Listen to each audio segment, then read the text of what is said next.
মাহফিল, তাহলে দুনিয়ার কোন চিন্তা বাদ দিয়ে এখানে এইটাকে আমরা গুরুত্ব দিব বেশি। এজন্য বাবা আপনি এখন ফজরের নামাজে যাবেন, ফজরের নামাজে দাঁড়িয়ে আল্লাহকে বলবেন, আল্লাহ আমার জীবনের শেষ নামাজের জন্য আমি দাঁড়িয়েছি, আমি জোহরের নামাজে দাঁড়াইতে পারবো কিনা জানি না। আমি অতীতের জোহরের নামাজ কাজা করেছি, অতীতের জোহর গতকালকের ফজর, গতকালকের জোহর তো আমি ফিরে পাবো না, তাহলে আগামীকাল জোহরের গ্যারান্টি কেউ দিতে পারলো না, তাহলে স্বাভাবিকভাবে এই জোহরটা আমার শেষ। এই চিন্তা যদি করতে পারি, আমার বাহ্যিক কোনো চিন্তা আমার মাথায় আসবে না। এই 2 রাকাত নামাজের মধ্যে চোখে পানি এসে যাবে, ওই 2 রাকাত নামাজের তেলাওয়াত গুলো আমার বড় ভালো লাগবে, কারণ ইমাম সাহেবের কণ্ঠের এই তেলাওয়াত আগামী দিন জোহরে আমি আর পাবো না। শেষবারের মধ্যে একটি শুনে নেই, আমি চাকরির চেয়ারে বসে যদি এই চিন্তা করতে পারি আমার জীবনের শেষ দিন, তাহলে ঘুষের ফাইলে সই করার চিন্তা আসবে না। শেষ চাকরিটা একটু আল্লাহকে খুশি করি, আমার জীবনের শেষ ব্যবসা আমি আগামীকাল পুঁইশাক আলু ডাউল এইভাবে ওজন করে মানুষকে আর দিতে পারবো না, তাহলে আজকের ওজনটা আমি সঠিকভাবে দিয়ে আল্লাহর কাছে বলতে পারবো, আল্লাহ আমি ওজনে কম দেই নাই, আল্লাহ আমাকে মাফ করে দিবে। যুবতী বোনেরা যদি মনে করে আমি মাদ্রাসায় যাচ্ছি, স্কুলে যাচ্ছি, আমার জীবনের শেষ যাওয়া, তাহলে মাথার কাপড়টা ঠিকঠাক মতো দেই, আমার চোখের মণিটা যুবকদের দিকে দিয়ে কোনো লাভ নাই। বাড়ির থেকে বের হবে, চোখের মণি জমিনের মধ্যে থাকবে, মাথার উপরে কাপড় থাকবে, স্কুলে যাবে, স্কুল থেকে আসবে, যদি কোনো মেয়ে কোনো মা বোন তার লজ্জায় স্থান তার চক্ষু হেফাজত করে বাড়ির থেকে রওনা দিয়ে কোথাও যায়, বাজারে যায়, স্কুলে যায়, কোনো আত্মীয়র বাড়ি যায়, যদি ইসলাম মেনে যায়, তাহলে রেজাল্ট কি হবে? আমার নবীজি বললেন প্রতিমধ্যে ওই স্ত্রী, ওই কারণ স্ত্রী ওই মেয়ে বা ওই বান্দি যদি মারা যায়, সঙ্গে সঙ্গে আল্লাহ তাকে জান্নাত দিয়ে দিবে। ইমানে হালাতে যদি পর্দা করতে পারি, আজকে আমরা যারা বসে আছি এই মাহফিলের মধ্যে আল্লাহকে হাজির নাজির রেখে চোখের পানি ছেড়ে দিয়ে যদি আল্লাহকে একবার জানাইতে পারি, এর দলিল কি? ওয়ালাউ আন্না আহলাল কুরা আমানু ওয়াত্তাকু লাফাতাহনা আলাইহিম বারাকাতিম মিনাস সামা।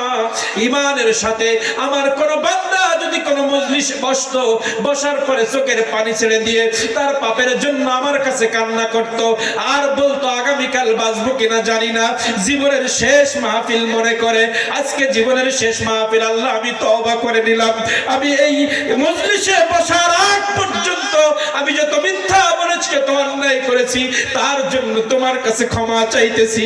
এরপর থেকে যত সেকেন্ড, মিনিট, ঘন্টা, বছর আমি দুনিয়ার মধ্যে বেঁচে থাকবো, আমি আর মিথ্যা বলবো না, অন্যায় করবো না। এই কথা বলে চোখের পানি ছেড়ে দিয়ে যদি আমি আল্লাহর কাছে কান্না করতে পারি, আল্লাহ বললেন তাৎক্ষণিক ভাবে আমি তোর জীবনের গুনাহ মাফ করে ছোট বাচ্চার মতো বানিয়ে দিব। তাহলে বর্তমানকে গুরুত্ব দেওয়ার ফজিলত আছে না নাই? বর্তমানকে গুরুত্ব দেওয়ার ফজিলত আছে। বর্তমানকে যদি কেউ গুরুত্ব দিতে পারে, ব্যবসায় ভেজাল হবে না, ওজনে কম হবে না, চাকরির মধ্যে ঘুষ হবে না, অন্যের জমির আল ঠেলতে পারবো না, পরের বাড়ির ফল কাটতে পারবো না, পরের ফসলে হাত দিতে পারবো না। কারণ আমি যখন পরের কাছে হাত দিতে যাব, আমি মনে মনে যদি চিন্তা করি আগামীকাল পর্যন্ত তো আমি বাঁচবো না, তাহলে আজকে যদি আমি এই ফলে আঘাত করি, তাহলে আল্লাহর কাছে আমি চোর সাব্যস্ত হব। আমার রাসূল এই শাবানে একটা দলিল নেন, তাহলে বুঝবেন কত গুরুত্ব। আল্লাহ রাসূলকে আয়েশা রাদিয়াল্লাহু তাআলা আনহা প্রশ্ন করলেন, হে আল্লাহ রাসূল, রমজানের আগে শাবান মাসে এত ইবাদত কেন আপনি করেন? আল্লাহর 12টি মাস তো অনেক বেশি গুরুত্ব, আল্লাহর 12টি মাস আপনি এত বেশি রোজা রাখেন না, আপনি শাবানের মধ্যে কেন এত রোজা রাখেন? প্রত্যেক দিন আপনি রোজা রাখেন, এত কান্না করেন, এত ইবাদত করেন কেন? আমার নবীজি বলতেছে, ও আয়েশা, তাহইয়াউনা কামা তামুতুন ওয়া তামুতুনা কামা তাহইয়াউন। আল্লাহ রাব্বুল আলামিন বলেছেন, যে হালাতে, যে সূরাতে, যে অবস্থায় কারোর মৃত্যু হবে, ওই অবস্থায় হাসরের ময়দানে আল্লাহ রাব্বুল আলামিন তাকে উঠায় দিবে। কেউ যদি দাড়ি চাচা অবস্থায় মারা যায়, হাসরের ময়দানে বিচারের পরে কোনো বুড়ো থাকবে না, সবাই জওয়ান হবে, সেটা তো বিচারের পরে যখন জান্নাতে যাবে তখন। কিন্তু এখন যদি আমার চাচা দুনিয়া ছাড়ে, আমি যদি দুনিয়ায় এখানেই মারা যায়, তাহলে আমাকে যে যে ড্রেসে যে সৌরাতে আমাকে কবরে রাখা হবে, যতদিন সিংহায় ফুৎকার হবে, কিয়ামতের মাঠ সংগঠিত হবে। আমার রাসূল বলেছেন, তোমার যে হালাতে তোমার শরীর দিয়ে যদি রক্ত ঝরে, তোমার গায়ে যদি কোনো ঘা থাকে, ফোড়া থাকে, এই ফোড়ার কারণে তুমি মারা গিয়েছো, তোমার গায়ে ঘা অবস্থায় তুমি মারা গিয়েছো, ডায়াবেটিস শুকানো অবস্থায় তুমি মারা গিয়েছো, তুমি বিড়ি খাওয়া মুখ নিয়ে মারা গিয়েছো, দাকি মুখে দাড়ি ছিল না অবস্থায় মারা গিয়েছো, তোমার সৌরভ যেমন থাকবে, তুমি যদি চায়ের দোকানে বসে মারা যাও, তুমি যদি জোহরের নামাজ পড়ে এসে আসরের আগে মারা যাও, তাহলে নামাজি অবস্থায় তোমাকে কবরে রাখা হবে। হাসরের ময়দানে তোমাকে নামাজি হিসাবে উঠানো হবে। তুমি যদি মিথ্যা বলা অবস্থায় মারা যাও, মিথ্যাবাদী হিসাবে ওঠানো হবে। তাহলে এই চিন্তা যদি আমি করতে পারি, আল্লাহ রাসূল বললেন, হে আয়েশা, তাহইয়াউনা কামা তামুতুন ওয়া তামুতুনা কামা তাহইয়াউন, যে ব্যক্তি যে অবস্থায় মারা যাবে, হাসরের ময়দানে সেই অবস্থায় ওঠানো হবে। হে আয়েশা, তুমি কি চাও না আমি নবী মুহাম্মদুর রাসূলুল্লাহ আল্লাহর সামনে কিয়ামতের ময়দানে দাঁড়াইবো, আর ফেরেশতারা বলবে, হে আল্লাহ, আপনার নবীর কে যখন আমি মদিনা শরীফে মদিনার মাজারের মধ্যে যখন আমরা রেখেছিলাম, আপনার নবীজি ওই দিন রোজা অবস্থায় ছিলেন। তুমি কি চাও না আমি নবী মুহাম্মদুর রাসূলুল্লাহ আল্লাহর সামনে রোজাদার অবস্থায় উঠি? আমি আবার যদি শাবান মাসের কোন একটি দিনের মধ্যে আমার মউত হয়ে যায়, আল্লাহ রাব্বুল আলামিনের দরবারে আমি রোজাদার মৃত্যু বলে উঠানো হবে। কোন রোজাদারের মুখে আগুন লাগবে না, কোন রোজাদারের ঠোঁটে আগুন লাগবে না, কোন রোজাদারের শরীরের মধ্যে আগুন লাগবে না। এই জন্য রমজান আগে শাবান মাসে রাসূল এত বেশি ইবাদত এজন্য করেছেন, আমার কোন উম্মত শাবানে যদি রোজা অবস্থায় মারা যায়, যত বড় পাপী হোক না কেন, কিয়ামতের ময়দানে যখন উঠানো হবে, তাকে রোজাদার বলে উঠানো হবে। তাহলে বর্তমানকে প্রায়োরিটি দেওয়া, বর্তমানকে গুরুত্ব দেওয়ার জন্য হাদিসে মুবারাকাটা বললাম। কি বললাম? হাদিসে মুবারাকাটাতে বললাম। তাহলে ফজরের আজান হয়েছে, আজকে আমার জীবনের শেষ দিন যদি মনে করতে পারি বাড়ি ঘুমাইতে পারবো, শেষ সময়টা মসজিদে যাই।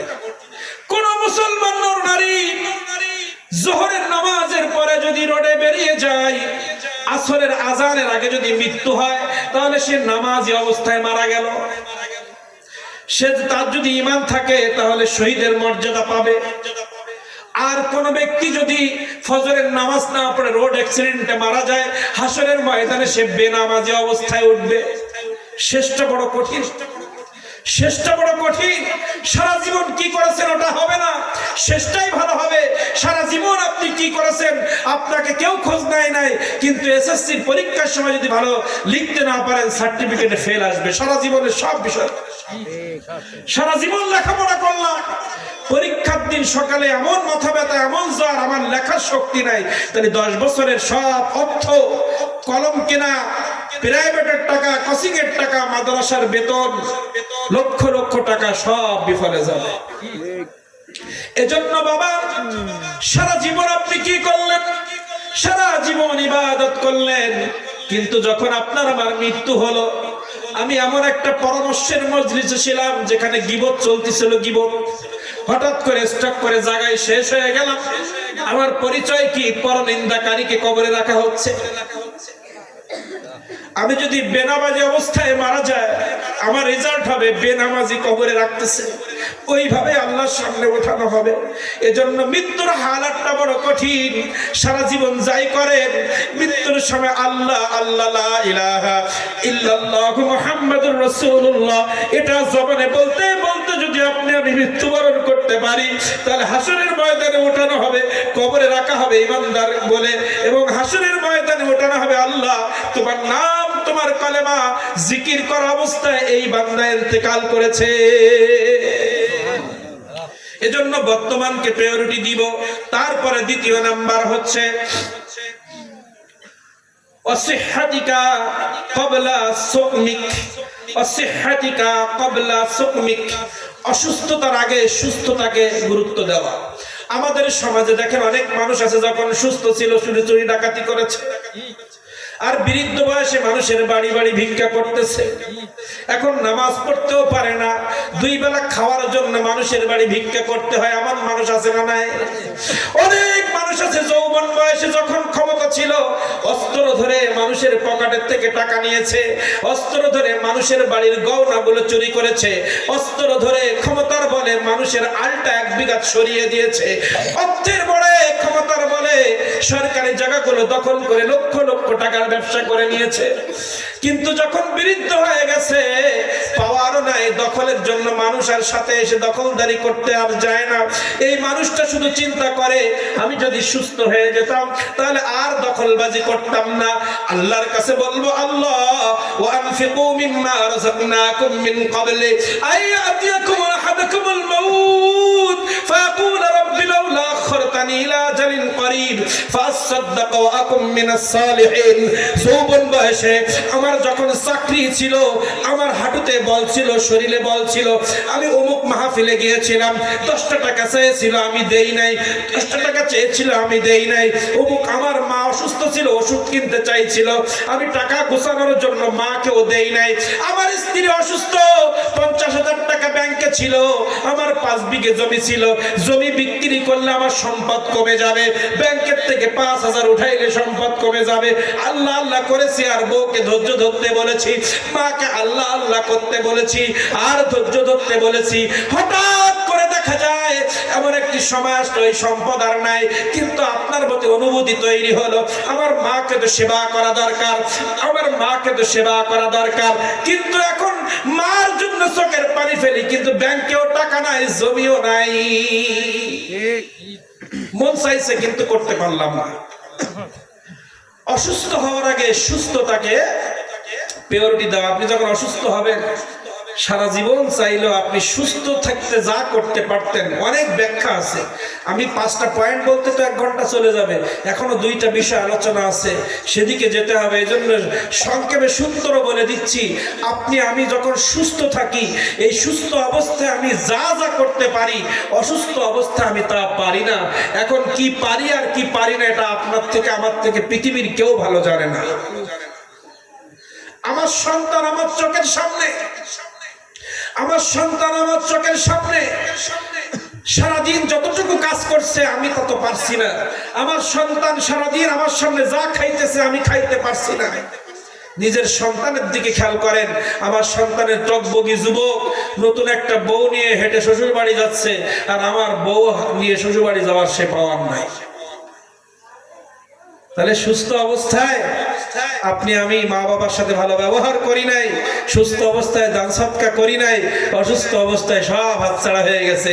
যখন হাতে টাকা ছিল, মসজিদে টাকা চেয়েছে, মাহফিলে টাকা চেয়েছে, ইসলামী আন্দোলনে টাকা চেয়েছে, আমার প্রতিবেশী চিকিৎসার অভাবে চিকিৎসা হতে পারছে না, টাকা চেয়েছে আমি দেই নাই। এখন আমার হাঁটুর বল কম, সব ছেলেবেলে দখল করে নিয়েছে। ছেলে ভাত দিলে খেতে পারবো না, 50 বিঘা জমির মালিক ছিলাম, 10 লাখ টাকার মালিক ছিলাম, কিন্তু বয়স হয়ে গেছে, ছেলেবেলে সব দখল করে খাচ্ছে। এখন আমার ওষুধ কিনতে হলে সন্তানের কাছে বলতে, বাপ 1 টাকা দে। কিন্তু সব আমার আন্ডারে ছিল, আমি কৃপণতা করে কাউকে দেই নাই। কিন্তু যখন আমার মস্তিষ্ক খুলে গেল কিছু করা দরকার, কিন্তু দেখি জমি সব সাবাল লিখে নিছে। আর যদিও আমার নামে থাকে, সাবাল বলেছে, বাবা যদি বিক্রি করো, যদি কাউকে দাও, তোমার গলা টিপে মেরে ফেলবো। এমন হুমকির ভয়ে বৃদ্ধ বাবা মা সন্তানের উপরে কথা বলে না।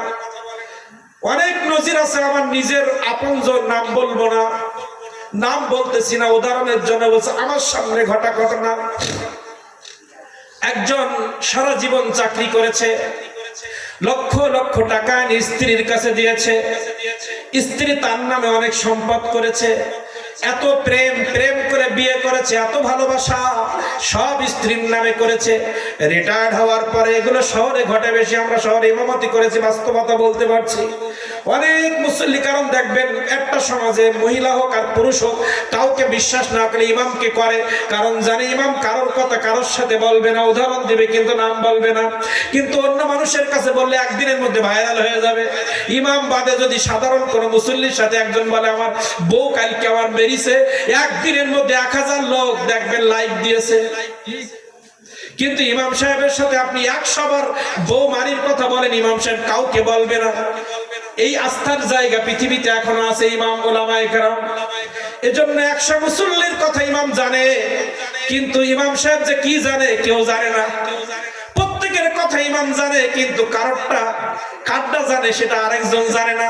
কিন্তু সবাই এসে বলে কেন? একটু মনকে হালকা করার জন্য, একটু দোয়া নেওয়ার জন্য ইমাম সাহেবের সাথে বলে হুজুর আমার বাড়ি কালকে বউ আর মেরিস। এটা তো বাইরে বলতে পারে না। তা এজন্য বাবা সারা জীবন চাকরি করে বউর কাছে যখন দিয়েছে, রিটায়ার্ড হওয়ার পরে দেখে সব বউয়ের নামে। এখন একদিন বলতেছে, দুঃখ করে বলতেছে আমার ওষুধ কেনার টাকা একদিন দেখি স্ত্রীর কাছে চাচ্ছে, আমি ওষুধ কিনবো টাকা দাও। ধরেন 500 লাগবে, দিছে 100। মেয়েরা একটুখানি হাতে রেখে দেয়। আমরা ছোটবেলাতে বড় হয়েছি তো, মার কাছে 1000 টাকা আছে জানি, বলবে বাবা এখন টাকা নেই, ঝামেলা করিস রে। যেই বলবো রাগ করে বাড়িতে চলে যাবো, 500 টাকার নোট বেরোই খাতার তলাতে। মায়েরা এগুলো করে, এগুলো দরকার আছে, কিন্তু স্বামীকে অবহেলা করে নাই। সম্পদ, কারণ আমাদের সম্পদগুলো তো তাদেরকে রক্ষণাবেক্ষণ করার জন্য আল্লাহ তাআলা আমাদের সঙ্গী করে দিয়েছে, এটা করতে হবে, কিন্তু স্বামীকে অবহেলা করে নাই। স্বামীর লাগবে 500 টাকা, লক্ষ লক্ষ টাকা আছে, কিন্তু 100 টাকা হাতে ধরাই চোখের পানি ছেড়ে বলছে লাখ লাখ টাকা তোমার কাছে দিয়েছে, আজকে ওষুধ কেন 100 টাকা দিলা? গ্রামে মা অসুস্থ, মাকে দেখতে যাবে, আমার সাথে বলতেছে লক্ষ লক্ষ টাকা দিয়েছে, আমার মাকে দেখতে যাবে, 1000 টাকা হাতে দিয়েছে। আমি চাকরি করা অবস্থায় 50,000 টাকা না নিয়ে গ্রামের বাড়িতে যাই নাই। আমার বোন আছে, আমার ভাগিনী আছে, আমার মা আছে, বাবা আছে, সবাইকে কাপড় কিনে দিব, সবাইকে মনের মতো খরচ করব, কিন্তু আজকে 1000 টাকা ধরিয়ে দিয়ে বলছে যাও গ্রামের বাড়ি থেকে ঘুরে আসো। এখন ওই মানুষটা যদি বেশি বাড়াবাড়ি করে, সাবালার বউ মিলে রাত্রে বালিশ সাবা দিয়ে মেরে ফেরালে কিছু করার আছে? সেই ভয়তে ওই বৃদ্ধ মানুষ ওই স্ত্রীর দিকে তাকিয়ে, সন্তানের দিকে তাকিয়ে আর কিছু বলে না, রাতের অন্ধকারে বালিশ ভিজায় ফেলে। কিন্তু যদি আগের থেকে বুঝতো না সব দিয়ে লাভ নাই, কিছু হাতে থাক, কিছু হাতে থাক। ওই সময় 5 লাখ টাকা ইনকাম করেছে, 50,000 যদি মাদ্রাসা, মসজিদ, মাদ্রাসা অনেক জায়গায় দিয়ে দিত, তাহলে কিছুটা সান্ত্বনা পাইতো না। কিছু দিছিলাম, মোটে না দে, বউর ভালোবাসায় সব বউর কাজ জমাইছে। আর ভবিষ্যতে কি হলো? ওখান থেকে 100 টাকা ওষুধ কেনার টাকা। এজন্য বাবা অসুস্থ হওয়ার আগে সুস্থতাকে আমরা গুরুত্ব দিব। 3 নম্বরে আল্লাহ রাসূল কি বললেন? অগিনাকা কবলা ফাকরিক, অগিনাকা কবলা ফাকরিক। ফাকরিক মানে ফকির, গিনা মানে ধনী। গরিব হওয়ার আগে ধনীটাকে প্রাধান্য দাও। তার মানে এখন 50 বিঘা আছে, এখন 5 লাখ টাকা আছে, এখন বেশি বেশি মানুষকে খাওয়াও, বেশি বেশি দান করো। যখন অভাব হবে তখন কিন্তু আর চাইলেও দান করতে পারবা না। 5 লাখ 10 লাখ টাকা দেরি করে রাখছে, হঠাৎ করে আমার ঘেরে ভাইরাস, হঠাৎ করে ফসল সব গেছে, ব্যবসার দোকান আগুনে পড়ে গেছে, হঠাৎ করে প্যারালাইসিস, আমার পা নষ্ট হয়ে গেছে, হঠাৎ করে পায়ের তলায় কাটা ফুলে আমার পুঁজ ধরেছে, কাটতে কাটতে কাটতে কাটতে শেষ। 50 বিঘা বিক্রি করা শেষ, 10 লাখ শেষ। আমি এখন ফকির, 2 দিনের ধনী, এখন তুমি ফকির। যখন আমরা ফকির হয়ে যাব, হাজার চেষ্টা করলেও ওই ধনাঢ্যর অবস্থায় যা পারতাম তার পারবো না। জন্য আল্লাহ রাসূল বললেন, তুমি যখন তোমার পকেটে টাকা থাকে তখন খরচ করো, যখন থাকবে না তখন চাইলেও পারবা না। 5 নাম্বার হচ্ছে ফারাগাকা ক্বাবলা শুগলিক। সময় থাকতে সময়ের মূল্য দাও, অবসরে যাওয়ার আগে সময়ের মূল্য। তার মানে এখন আপনার দৈনিক কোনো ব্যস্ততা নাই, আপনি ছুটিতে বাড়ি আসছেন, একটা চাকরি দিয়ে বোঝায় আমি 7 দিনের ছুটিতে বাড়ি আসছি। যখন আমি চাকরি করি 24 ঘন্টা আমার ডিউটি করা লাগে, এখন 7 দিনের ছুটি পেয়েছি, এই 7 দিন একটু বেশি মজা করে ইবাদত করেন। কিন্তু আমরা কি করি? কক্সবাজার মুখ জায়গা তমুক জায়গা ঘুরতে ঘুরতে সময় শেষ, নামাজ মোটেই পড়ে না, ইবাদত মোটেই করে না। এখন যখন ব্যস্ততা, মানে ব্যস্ততা বেড়ে যাওয়ার আগে অবসরকে কাজে লাগানো। যখন আমি ফ্রি থাকি, আমরা ফ্রি থাকলে কি করি? জোরে আজকে আমার শুক্রবার, আজকে জোর নাই, তাহলে সারাদিন বসে সিনেমা দেখি, আজকে বেশি বেশি একটু ইবাদত করি, কাল সারাদিন তো কাজ করতে হবে। আর শুক্রবার ছুটির দিন, সারাদিন তো কাজের ব্যস্ততার কারণে আল্লাহকে ডাকার সময় পাবো না। আল্লাহ তাআলা বলছে ব্যস্ততা আসার আগে অবসরকে কাজে লাগাও। তার মানে তুমি যখন ফ্রি থাকো, আমরা ফ্রি থাকলে লুডো খেলি, ক্যারাম বোর্ড খেলি, বন্ধু বান্ধব যায় গল্প করি, আড্ডা দেই, কিন্তু আল্লাহ বলছে ফ্রি সময়টা আমার গোলামির মধ্যে তুমি সময় কাটাও। কিন্তু যখন ব্যস্ততা আসবে হাজার চাইলেও তুমি পারবা না। এখন আমার মা অসুস্থ, যখন সুস্থ ছিল আমি আল্লাহকে ডাকি নাই, কাজ কাম করি না। এখন আমার স্ত্রী অসুস্থ, মা অসুস্থ, তাকে হাসপাতালে টানতে টানতে আমি নামাজই পড়তে পারছি না, এত ব্যস্ত বেড়ে গেছে। এজন্য ব্যস্ততা আসার আগে অবসরকে কাজে লাগানো। ও হায়াতিকা ক্বাবলা মাউতিক, মৃত্যু আসার আগে জীবনটাকে প্রাধান্য দাও। কারণ মৃত্যু যখন তোমার কাছে এসে যাবে, কবরে যখন রাখার জন্য প্রস্তুত করা হবে, তুমি হাজার বার চিল্লালেও 1 সেকেন্ড সময় তোমাকে আমাকে আর দেওয়া হবে না। এজন্য জীবন থাকতে মৃত্যুর আগে তোমার জীবনের সময়টাকে তুমি কাজে লাগাও। বাপজান যে 5টা কথা এজন্য বলেছিলাম, এখানে হয়তো 12টা 12:30 পর্যন্ত আমাদের থাকা লাগতে পারে, যেন ধৈর্য হারা না হন। এই জন্য এই 5টা কথা বললাম, কারণ কালকের চিন্তা করে লাভ নাই। আজকের রাতটা আমরা জেগে আল্লাহর কাছে কান্না করে ক্ষমা চেয়ে নেই। আল্লাহ রব্বুল আলামিন আগামী দিন পরে পরশুদিন যে রাতটা আসতেছে, এই রাত সম্পর্কে কি বললেন? এখন ফেসবুক ইউটিউবে অনেক কথা চলে, আপনারা কোনো দিকে যাইবেন না। শবে বরাত ডাইরেক্ট বলছি, শবে বরাত সম্পর্কে 7টা সহিহ হাদিস আছে, আমি একটা লিখে এনেছি। আর অনেক আছে জয়ীফ হাদিস, আহসান হাদিস, জয়ীফ হাদিস, মুরসাল, ওরে দরকার নাই। একটা আমলের জন্য একটা সহিহ হাদিস যদি থাকে, ওইটার মাধ্যমে আমল জায়েজ হয়ে যায়। আল্লাহ রাসূল সাল্লাল্লাহু আলাইহি ওয়াসাল্লাম 14ই শাবান রাতে রাসূল করিম সাল্লাল্লাহু আলাইহি ওয়াসাল্লাম বলছেন, হঠাৎ করে 2টা হাদিস বলবো, 2টা হাদিসের মধ্যে শাবানের গুরুত্ব আপনারা বুঝে নেবেন। এই শাবান 14ই শাবান রাতের কি মর্যাদা, 14ই শাবানের পরের দিন দিনের কি মর্যাদা, এটা আজকে আমরা 2টা হাদিসের মাধ্যমে বুঝবো। এরপর আমার রাসূলের সম্মান নিয়ে আলোচনা করে মিলাদে মুনাজাতের দিকে যাব। আমার রাসূল, আমি এইমাত্র টাটকা পড়ে আসলাম আর একটা লিখে নিয়ে আসলাম। এই 2টা হাদিস বলছি, নবী মুহাম্মদুর রাসূলুল্লাহ সাল্লাল্লাহু আলাইহি ওয়াসাল্লাম 14ই শাবান, যেটা আগামী শুক্রবার মাগরিবের পর থেকে ফজর পর্যন্ত চলবে, 14ই শাবান সূর্য ডোবার পরে মাগরিবের পরে রাতের মধ্যে হঠাৎ করে জিবরাইল আলাইহিস সালাম আমার নবীজির কাছে এসেছেন। আমার নবীজির কাছে এসে বলতেছে, হে আল্লাহর রাসূল, আজকে এই মুহূর্তে আল্লাহ তাআলা 8টা আসমানের দরজা সব খুলে দিয়েছে, জান্নাতের সব দরজা আল্লাহ তাআলা খুলে দিয়েছে, তাই নাকি? এই সুসংবাদ যখন আমার নবীজি শুনেছেন, শোনার পরে জিবরাইল আলাইহিস সালাম একে একে ব্যাখ্যা দিচ্ছেন। হে আল্লাহর রাসূল, 8টা আসমানের দরজা খুলে দেওয়া হয়েছে।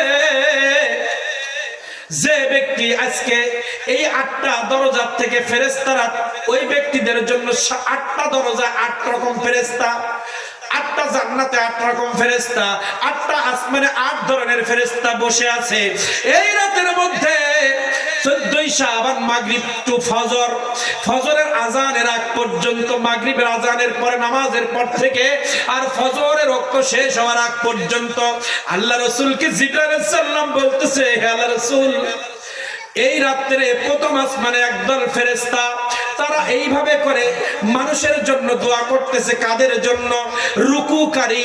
এই রাতে যারা রুকু অবস্থা আছে, এই রুকুকারীর জন্য তারা সাধুবাদ জানাচ্ছে, তারা জান্নাতের জন্য দোয়া করতেছে।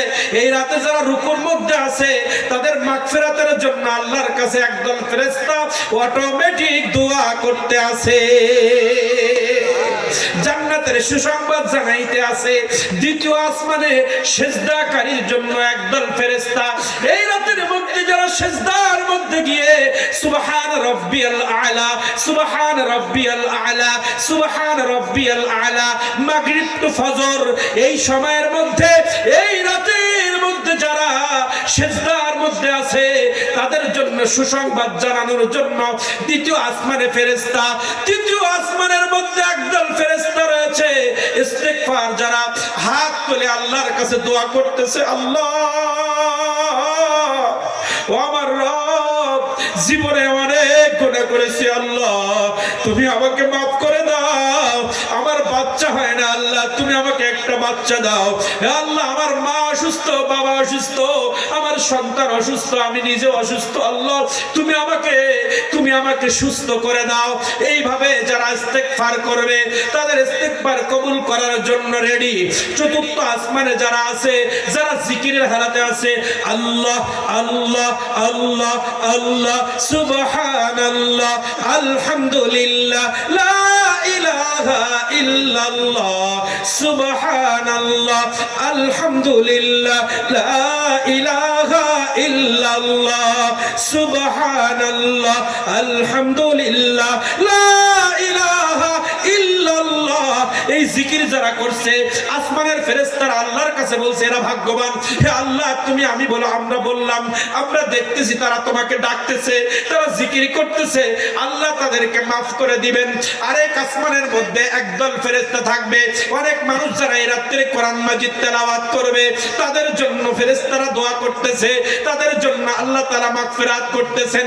এই রাতের মধ্যে যারা কোরআন মাজিদ তেলাওয়াত করবে, যারা রুকু করবে, যারা সিজদা করবে, যারা মুনাজাত করবে, যারা তাওবা করবে, এই রাতের মধ্যে অজরে বসে বসে পড়তে পারে না, তেলাওয়াত করতে পারে না, সুবহানাল্লাহটাও শুদ্ধ করে পড়তে পারে না, সুবহানাল্লাহ শুদ্ধ হয় না, তেলাওয়াত করতে পারে না, রুকু করার মতো মাজায় বেরাম রুকু করতে পারে না, সিজদা করতে পারে না, এমন কোন ব্যক্তি যে রুকু পারে না, সিজদাও পারে না, তেলাওয়াত করতে পারে না, শুধু বসে বসে কলবের মধ্যে শুধু আল্লাহ আল্লাহ করবে আর চোখের পানি ছেড়ে দিবে, তাদের জন্য আসমান থেকে সুসংবাদ রয়েছে। আপনি আমি কিছুই পড়তে পারি না, শুধু বসে বসে আল্লাহকে স্মরণ করে, জবানটা শুধু আল্লাহর দিকে ধাবিত করে আল্লাহ আল্লাহ জিকির করে, চোখের পানি ছেড়ে দিয়ে যারা এই রাতের মধ্যে ইবাদত করবে তাদের জন্য সুসংবাদ রয়েছে। এইবার আসেন আরেকটা হাদিস বলে সামনের দিকে যাব। বলেন নবী সাল্লাল্লাহু আলাইহি ওয়াসাল্লাম, আমার নবী মুহাম্মদুর রাসূলুল্লাহ সাল্লাল্লাহু আলাইহি ওয়াসাল্লাম ঘোষণা দিলেন, ইজা যখন কানা আসে লাইলাতুন নিসফ মিন শাবান, 14 শাবানের রাত যখন আসে, ইজা যখন কানা আসবে লাইলাতুন নিসফ মিন শাবান, 14 শাবানের রাত যখন আসবে, 14 তারিখ এবছর শুক্রবার পরশুদিন আসতেছে 14 শাবান, সারাদিন পরে মাগরিবের আগে যখন সূর্য ডুবে যাবে, সূর্য ডোবার সঙ্গে সঙ্গে মুয়াজ্জিন সাহেব আযান দিবে, এর আগে তুমি গোসল করো, এর আগে গোসল করে মসজিদের আযানে সাড়া দিয়ে মসজিদের মধ্যে গিয়ে নামাজ পড়ার পরে মসজিদে হোক বাড়িতে হোক তুমি তেলাওয়াত শুরু করো, ফাঁকে ফাঁকে সিজদা দাও, ফাঁকে ফাঁকে বসে বসে দুরূদ পড়ো, সুবহানাল্লাহ আলহামদুলিল্লাহ পড়ো, তোমার জীবনে যেটুকু মুখস্থ আছে ওইটুকুকে আল্লাহকে জানাও। মাগরিব টু ঈশা, ঈশা টু ফজর পর্যন্ত হোক পুরুষ হোক মা বোন, জীবনের অন্যায়গুলোকে সামনে এনে, জীবনের গুনাহগুলোকে সামনে এনে প্রেজেন্ট করে চোখের পানি ছেড়ে দিয়ে আল্লাহ রাসূল বললেন তোমরা কান্না শুরু করে দাও। ফাকুমু লাইলাহা, ফাকুমু মানে রাত জেগে ইবাদত করো, কুমু মানে রাত জাগো, কুমু মানে এখানে আল্লাহ রাসূল বলে নাই শুধু নামাজ পড়ো বলে নাই, কুমু রাতের মধ্যে ইবাদত করো। রাতের মধ্যে ইবাদত নামাজ হতে পারে, তেলাওয়াত হতে পারে, সুবহানাল্লাহ জিকির হতে পারে, নবীর দুরূদের জিকির হতে পারে, দান সদকা হতে পারে।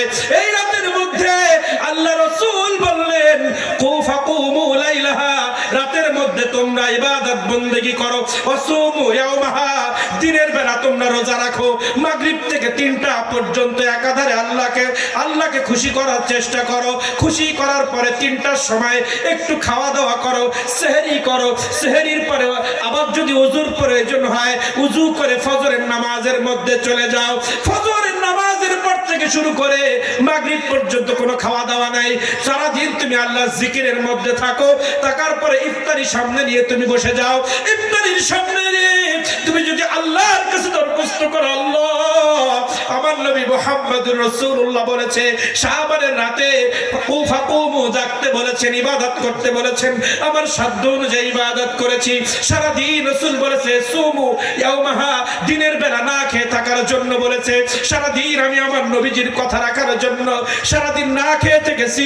আল্লাহ তুমি আমাকে ক্ষমা করে দাও, তুমি আমাকে ক্ষমা করে দাও।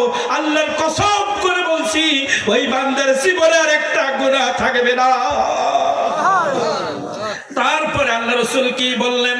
ফাইন্নাল্লাহ তাআলা, এটা বললেন রাতে ইবাদত করো, দিনের বেলা রোজা রাখো। ফাইন্নাল্লাহ তাআলা, আমার রাসূল বললেন নিশ্চয়ই আল্লাহ তাআলা ইয়ানজিলু ফিহা বিগুরুবিশ শামসি ইলা সামাঈদ দুনিয়া, আল্লাহ রাব্বুল আলামিন অষ্টম আসমান থেকে আরশে আজিম থেকে প্রথম আসমানের মধ্যে নেমে আসে। অনেক হাদিসে মুবারাকার মধ্যে আসছে আল্লাহ স্বয়ং আসা লাগে না, আল্লাহর কুদরত, আল্লাহর রহমত প্রথম আসমানে নেমে আসে মাগরিবের আজানের সঙ্গে সঙ্গে। আরশে আজিম থেকে আল্লাহ রাব্বুল আলামিনের রহমত, কুদরত প্রথম আসমানে নেমে আসে। তারপরে কি হয়? ফায়াকুলু, আল্লাহ ডাকতে থাকে, ফায়াকুলু, আল্লাহ ডাকতে থাকে। আরশে আজিম থেকে শবে বরাতের রাতে 14ই শাবান, শবে বরাত বললে অনেকের চুলকানি লাগে। ওরে বাবা একটু বুঝে যান, সব ফার্সি ভাষা, সব মানে রাত, সব মানে রাত, আর বরাত মানে বরকত, বরকতময় রাত, এটাকে বাংলায় বলে বরকতময় রাত। ওরে তুমি বলো শবে বরাত বলা বেদাত, তাহলে আমি যদি এখন বলি ইসলামী আন্দোলন যে ব্যানার, এটা তো রাসূলের জামানায় ছিল না, তুমি এই নামটা কেন দিয়েছো? মানুষজনে ঐক্যবদ্ধ হতে পারে, মানুষজনে একটা ব্যানারের নিচে আসতে পারে, এই ব্যানার থেকে স্লোগান দিতে পারে, এই ব্যানার থেকে রাসূলের কটূক্তি করলে একটা ব্যানারে রেখে আন্দোলন করতে পারে, এই জন্য নামটা দিয়েছে। এটা বেদাত হয় না, এটা উত্তম।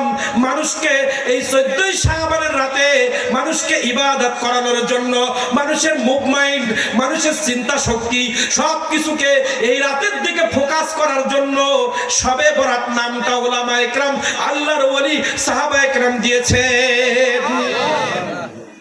সব মানে রাত, লাইল মানে বরকত, তাই শবে বরাত মানে বরকত, আর সব মানে রাত। এটা বেদাত হয় কি করে? ওই রাতটার নাম শবে বরাত। এখন মানুষ মনে করে এটা বললেই বেদাত। আপনারা বোঝেন এটা বেদাত হয় কি করে? ওই রাতটাই ইবাদত হয়, তা আমরা নাম দিয়েছি শবে বরাত। তো শবে বরাত বলে কি হচ্ছে? আসলেই তো এই রাতের ইবাদত আছে। এই রাত সম্পর্কে আল্লাহ তাআলা, আল্লাহ রাসূল বললেন আরশে আজিম থেকে সব প্রথম আসমানে, দুনিয়ার উপরে যে আসমানটা আমরা দেখি, এই আসমানটা কিন্তু ছোটখাটো কোনো আসমান নয়। আল্লাহর কোরআন, আমার নবীজির জবান বলছে পৃথিবীর শুরু থেকে কিয়ামত পর্যন্ত যত নবী পৃথিবীতে আসবে, যত সাহাবী পৃথিবীতে আসবে, যত তাবিন পৃথিবীতে আসবে, যত বৈজ্ঞানিক পৃথিবীতে আসবে, যত ডাক্তার পৃথিবীতে আসবে, যত দার্শনিক পৃথিবীতে আসবে, যত ইঞ্জিনিয়ার পৃথিবীতে আসবে, সবাই মিলে বোর্ড বসিয়ে যদি একটা যন্ত্র তৈরি করে, এই যন্ত্র দিয়ে একজন যদি রওনা দেয় প্রথম আসমানে, ওই প্রথম আসমানে রওনা দেওয়ার পরে 50 বছর হয়ে যাবে, প্রথম আসমানে পৌঁছাতে পারবে না। কিন্তু 50 বছর তো কেউ বাঁচে না, 50 বছর তো কেউ বাঁচে না, ধরেন 200 বছর বাঁচবে, প্রতিমধ্যে মারা যাবে, তার সন্তান শুরু করবে, মারা যাবে, এই পর্যন্ত কিয়ামত পর্যন্ত মানুষ সব মরে ভূত হয়ে যাবে, কিন্তু প্রথম আসমানে পৌঁছাতে পারবে না। এই প্রথম আসমানের ভিতরে আরশে আজিম থেকে আল্লাহর কুদরত, আল্লাহর রহমত প্রথম আসমানে নাজিল হয়। আর এবার রাসূল বলছেন প্রথম আসমানে এসে আল্লাহ তোমাদেরকে কি বলে একটু শোনো। ফায়াকুলু, আল্লাহ তাআলা এবার ওয়াজ করতেছেন, ফায়াকুলু আলা মিন মুস্তাগফির, আলা কে আছো, আলা কে আছো, মিন মুস্তাগফির, আমার কাছে ক্ষমা চাওয়ার মতো কোন বান্দা কি তোমরা পৃথিবীতে আছো? মাগরিবের পরে প্রথম আসমানে এসে মাগরিবের পর থেকে ফজর পর্যন্ত যত সেকেন্ড, যত মিনিট, আমরা যদি একটা চৌকিদার বাড়ি রাখি, 8 ঘন্টা ডিউটি করো, সে ঘুম পড়বে। আমার সন্তানকে যদি বলি বাবা 3টার সময় তুমি আমাকে একটু ডেকে দিও, আমার স্ত্রীকে যদি বলি 1টার সময় আমার একটা কাজ আছে তুমি একটু ডেকে দিও, দেখা যাচ্ছে সকালে 7টার সময় একসাথে ঘুম ভেঙেছে, কেউ আমাকে ডেকে দিল না, সবাই সবার কাজে ব্যস্ত। আল্লাহ তাআলা বললেন মাগরিব থেকে ফজর পর্যন্ত যত সেকেন্ড, যত মিনিট, যত ঘন্টা আছে আছে, একটা সেকেন্ডের জন্য তোমাদেরকে ডাকা আমার পক্ষ থেকে বন্ধ হয় না। মাগরিব থেকে ফজর পর্যন্ত অটোমেটিক ফায়াকুলু ফায়াকুলু আল্লাহ আমাদেরকে ডাকতেছেন, ডেকে ডেকে বলতেছেন আলা কে আসো মিন মুস্তাগফিরিন, আমার কাছে ক্ষমা চাওয়ার মতো কেউ আসো নাকি? ফাগফির লাহু, আমি অবশ্যই তাকে ক্ষমা করে দিব। এখন মাগরিবের পরে চোখের পানি ছেড়ে দিয়ে নিজের জীবনের গুনার দিকে খেয়াল করে যদি কান্না করতে পারি, আল্লাহ জীবনে অনেক গুনাহ করেছি মাওলা, তুমি আমাকে ক্ষমা করে দাও। আল্লাহ রাসূলের জবান বলছে আল্লাহ তাআলা ক্ষমা করারই জন্য ওখানে আছেন, অবশ্যই ক্ষমা করবে। দ্বিতীয় আলামিন, কেউ আসো নাকি? আলামিন, কেউ আসো নাকি? মুস্তারজিকিন, তোমার রিজিক নাই, তুমি ভালো খেতে পারো না, তোমার বাড়ির ঘরে চাউল নাই, তুমি একটু আমার কাছে বলো, আল্লাহ সারা বছরের রিজিকের উত্তম ব্যবস্থা তুমি করে দাও। এক বছর কারোর কাছে যেন আমার হাত পাতা না লাগে, তুমি আমার শক্তি সামর্থ্যের মাধ্যমে এক বছর রিজিকের ব্যবস্থা করো। ফারজিকহু, আল্লাহ রব্বুল আলামিন বলতেছেন রিজিক চাইলে আমি তাকে রিজিক দিব, আমার কাছে ক্ষমা চাইলে আমি তাকে ক্ষমা করব। আলামিন, কেউ আছে নাকি? মুবতালিয়া, অসুস্থ, কোন অসুস্থ ব্যক্তি আসো নাকি? তোমার ক্যান্সার হয়েছে, তোমার ডায়াবেটিস, প্রেসার, তোমার হাঁটুই ব্যথা, মাজায় ব্যথা, তোমার অনেক অসুস্থ হতে পারো আমার বান্দি, হতে পারো বান্দা, হতে পারো যুবক, হতে পারো যুবতী, যে শ্রেণীর মানুষ তুমি হও না কেন, তোমার অসুস্থতা হয়েছে, তুমি এই রাতের মধ্যে আমার কাছে একবার দরখাস্ত করো, আমি তোমাকে সুস্থ করে দিব।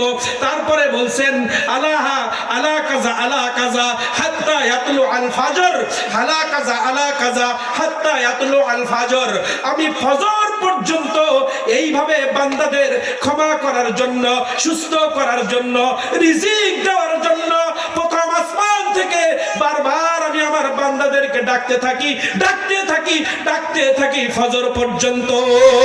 সুবহানাল্লাহ, নারায়ে তাকবীর, নারায়ে রিসালাত, ঈদ মিলাদুন নবী।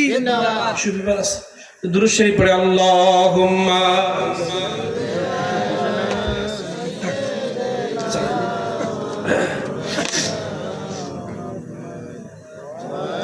ওয়া আলা আলাইহি।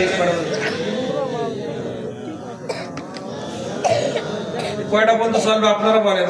মাত্র 11টা 18, এই 8টা অত ফাউল যাবে না মোটামুটি, কিন্তু বরকত অনেক হয়েছে। 12টার মধ্যে মোনাজাতটা দিয়ে তাওয়ারুকের ব্যবস্থা করে দিই, কারণ আমাদের যেটুকু দরকার আল্লাহ তাআলা না, কারণ এই মাহফিল যে কবুল হওয়ার কিছু লক্ষণ, এখানে অনেকের চোখে পানি দেখেছি, আমার নিজের চোখে তো অটোমেটিক ঝরতেছে, ছোটবেলার তো অভ্যাস, চোখে পানি আসা এটা কিন্তু একটা দোয়া কবুলের লক্ষণ। নামাজে চোখে পানি আনবেন, মনে করেন যে কাজ হচ্ছে, কাবার গিলাফ ধরে চোখে পানি আসবে, মনে করেন কাজ হচ্ছে। চোখে পানি আসাটা কি লক্ষণ? এখন অনেক সাহাবায়ে কেরাম রাসূলকে প্রশ্ন করেছে, রাসূল আমার তো চোখে পানি আসে না, তা কান্নার ভান করো, তাতেও আল্লাহ কবুল করবে। অনেকে চোখে পানি আসে না তো, কিন্তু কলবের মধ্যে জ্বালা যন্ত্রণা হচ্ছে, কিন্তু চোখ শোক না। আল্লাহ রাসূল বলছে তুমি কান্না করো, চোখে পানি যারা আসবে আসবে, যদি না আসে কান্নার ভান করো, ওটাও পানি আসার মতো আল্লাহ তাআলা কবুল করে নেবে। এজন্য এই মাহফিল মনে হয় কবুল হতে যাচ্ছে, কারণ মা বোনদেরও লক্ষণ ঠিক আছে, কোনো ইস্টিস করতিস না, এক জায়গায় বসলি তো হাসি ঠাট্টা গল্প এরকম শোনা যায়, কিন্তু কোনো আওয়াজ এখনো আসে নাই। আর আপনাদের ভিতরে একটা মহাব্বতের ভাব চলে আসছে, কোনো কথাবার্তা বলতেছে। সচরাচর মাহফিলের মধ্যে একটু গুতুগুতি ঠেলাঠেলি হয়, হাসাহাসি হয়, কোনো হাসাহাসি হয়েছে? কারণ এই মজলিসটা জান্নাতি মজলিস, এখানে হাসি ঠাট্টা কৌতুক করার জায়গা না, এখানে সবসময় বিনয়ের কথা হবে, এখানে স্লোগানও হবে, কিন্তু আদবের সাথে। এই মজলিসটা জান্নাতি বলে, এখানে কৌতুক করা, হাসি ঠাট্টা করা, এগুলো আদবের খেলা। আমি এখানে আয়াতে কালিমা তেলাওয়াত করতেছি, আবার আপনি যদি হাসেন তাহলে ঝামেলা কি জানেন? হুজুরা তো পড়েছে যে জোরে হাসা, ফালইয়াদহাকু কালিলাও ওয়ালইয়াবকু কাসীরা। কোরআনের আয়াত, আল্লাহ বলছে অধিক পরিমাণে কাঁদো আর হেসো না, হাসাহাসি করো না, কাঁদো, এটা কোরআনের আয়াত। রাসূল সাল্লাল্লাহু আলাইহি ওয়াসাল্লাম হাসার কিছু নিয়ম দিয়েছেন।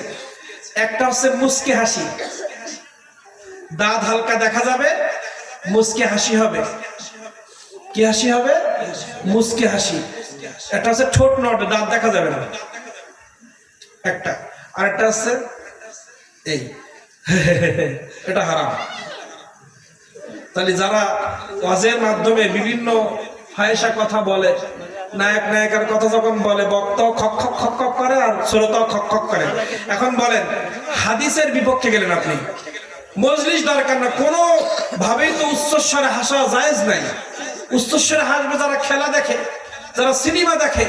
কিন্তু মুসলমান না মসজিদ, না মজলিস, না মাদ্রাসা, না ব্যবসা প্রতিষ্ঠানে, না ঘেরে, না বাড়িতে, কোথাও তো কাহ কাহা হাসা যাবে না। দেহিক মুস্কি হাসি, হাদিসে মোবারকা বলেছে দেহিক, তুমি মুস্কি হাসো। কাহ কাহা মানে আওয়াজ করে হাসা। তুমি হাসছি গিয়ে তোমার দাঁতের পাটি সব বেরোয় যাক, অসুবিধা নেই, কিন্তু শব্দ করা যাবে না, এটা হারাম। তাহলে বলেন মাহফিলের মধ্যে যে বক্তা জোরে জোরে হাসে, শ্রোতা হুজুরের মজা দেখো, ওটা নায়কের কথা বললো, সবাই হাসতেছে। হাসতে হাসতে একজন জোরে আওয়াজ করলো, মাহফিলের বরকতই উঠে গেল, ঠিক না? এজন্য ওয়াজ মাহফিল করতে হবে, কিন্তু এমন কোনো কথা বলা যাবে না বক্তাও কহ কহ কহ কহ আর মুসল্লিরাও কহ কহ কহ কহ কহ কহ, এরকম করা যাবে না, জোরে হাসা যাবে না। আল্লাহ তাআলা আজকে মাহফিল কবুল করতেছেন, এটার আপনাদের অ্যাটেনশন দেখে আমি বুঝে গেছি। এজন্য কবুল হওয়ার আশঙ্কা যখন হয়েছে আর বেশি দেরি করে লাভ নেই, ঠিক কিনা? আপনাদের ভালো লাগতেছে, একটু পরিবর্তনের জোয়ার আসতেছে, এটা মানুষের চোখ দেখলে বোঝা যায়, ঠিক কিনা? একটা শিক্ষক ছাত্রদের চেহারা দেখলে বুঝতে পারে যে কালকে পড়া করবে কিনা, এই পরীক্ষায় ভালো রেজাল্ট করবে কিনা। আমি একটা শিক্ষক যখন 40 মিনিট লেকচার দেয়, লেকচার দেওয়ার পরে প্রত্যেকটা স্টুডেন্টের মুখের দিকে তাকালেই সে বলতে পারে এ কালকে পড়া করে আসবে, আরে আসবে না। কারণ যে আসবে না সে এদিক তাকায়, ওদিক তাকায়, এর একটু সিমটি কাটে, আমরা ক্লাস নেই তো আমরা বুঝি, পড়াচ্ছি, ও একটু সিমটি কেটেছে, ও একটা সিমটি কেটেছে। আর একটা স্টুডেন্ট যা বলতে শুধু স্যার তাকাচ্ছে, লিখছে, তাকাচ্ছে, লিখতেছে। যখন স্যার তাকাচ্ছে, স্যারের মনিতে টাচ হয়ে গেছে, তার মানে বোঝা যায় এই স্টুডেন্ট ভালো। তো যখন বক্তা ওয়াজ করে, শ্রোতার চোখের মুখের দিকে তাকাইলে বোঝা যায় শ্রোতা এটা নিচ্ছে কিনা। এখানে এমন কোন ব্যক্তি আমি আজকে আল্লাহর রহমতে পাই নাই যার চেহারা, যার চোখ বলতেছে যে হুজুরের কথা ভালো লাগতেছে না, বা এইটা আমার নিতে আমার মন চাচ্ছে না। প্রত্যেকের অ্যাটেনশনটা ভালো আছে, এজন্য অল্প সময় শেষ করব। যাই হোক, মিলাদুন নবীর মাহফিল, কিসের মাহফিল? মিলাদুন নবীর মাহফিল। রসুলের সম্মান একটু দরকার আছে না? রসুলের সম্মান দরকার আছে। কেমন দরকার? অল্প সময় কথা বলছি।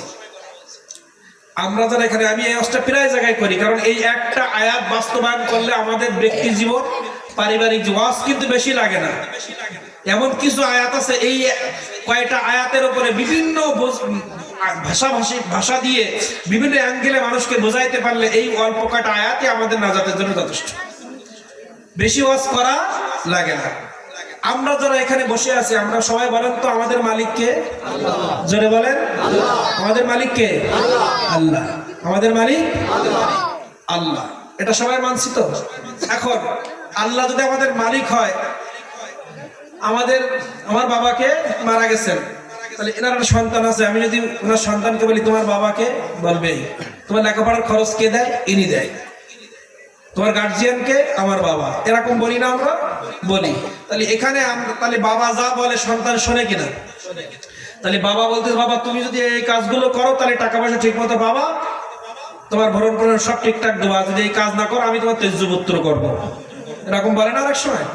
তাহলে এখন আমার গার্জিয়ান আমরা এখন এই মুহূর্তে বললাম কে? আল্লাহ তাআলা। আল্লাহ তাআলা কি বলছেন? আল্লাহু ওয়ালিয়্যুল্লাযীনা আমানু ইখরিজুহুম মিনাজ যুলুমাতি ইলান নূর। আল্লাহ রাব্বুল আলামিন বলতেছেন, বান্দা পৃথিবীর জমিনে আমি ছাড়া তোমার ভালো কোনো বন্ধু নাই। তুমি যদি আমাকে বন্ধু বানাও, আমি তোমার জাহান্নাম থেকে বাঁচায়া দেব। বন্ধু কোনোদিন বন্ধুর ক্ষতি চায় না। আল্লাহ রাব্বুল আলামিন বললেন কোরআন মাজিদ আছে, আল্লাহু ওয়ালিয়্যুল্লাযীনা আমানু ইখরিজুহুম মিনাজ যুলুমাতি ইলান নূর ওয়াল্লাযীনা কাফারু আউলিয়াহুমুত তাগুত ইখরিজুনাহুম মিনান নূরি ইলাজ যুলুমাত।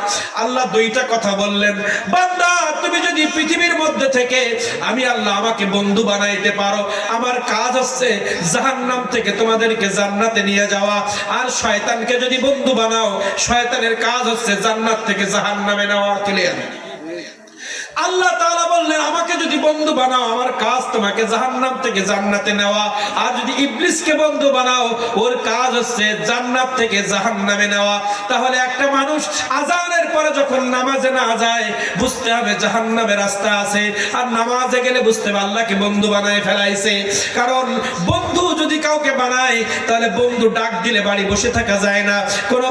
কোনো ব্যক্তি যদি তার মা বাবাকে মহব্বত করে, বাবা আমি অসুস্থ, ওষুধ কেনার জন্য বারবার বলা লাগবে না, কারণ বাবাকে আমি ভালোবাসি। স্ত্রীকে যদি মহব্বত করি, অসুস্থ হলে ডাক্তারের কাছে নিয়ে যাওয়ার কথা বারবার বলা লাগবে না। তাহলে আল্লাহকে যদি আমরা মহব্বত করি, আজানের পরে মসজিদে নেওয়ার জন্য বারবার আমাকে গোতানো লাগবে না। এজন্য আল্লাহ তাআলা বললেন আল্লাহু ওয়ালিয়্যুল্লাযীনা আমানু, পৃথিবীর জমিনে যারা ঈমানদার আছে তাদের একমাত্র বন্ধু আমি আল্লাহ।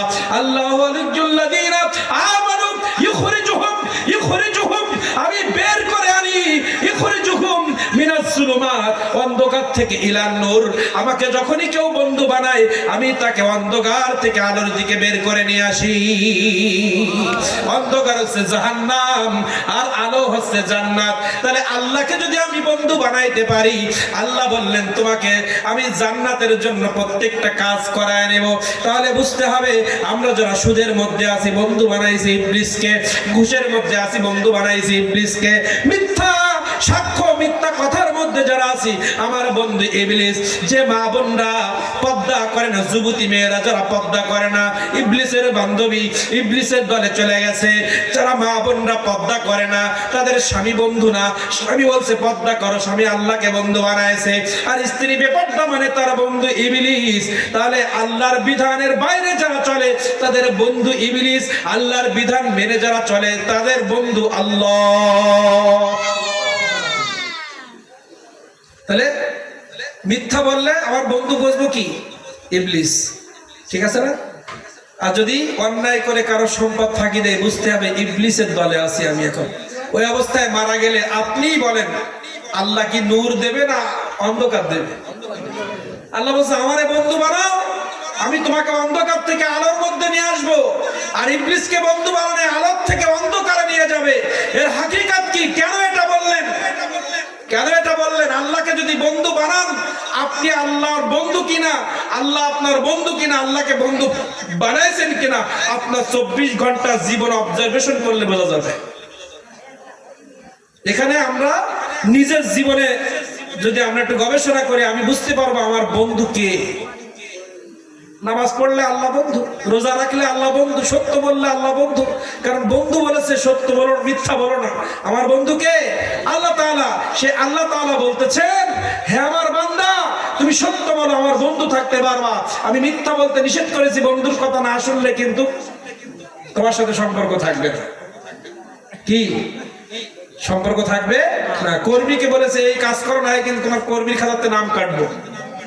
প্রধানমন্ত্রী এমপিকে বলেছে এই কাজ করো, নাহলে তোমার কিন্তু মন্ত্রী পদ থাকবে না, না করলে থাকে পদ। তাহলে এটা যদি আমরা বুঝি তা আল্লাহ তাআলা বলছে এই করো না, তোমার সাথে আমার বন্ধুত্ব থাকবে না।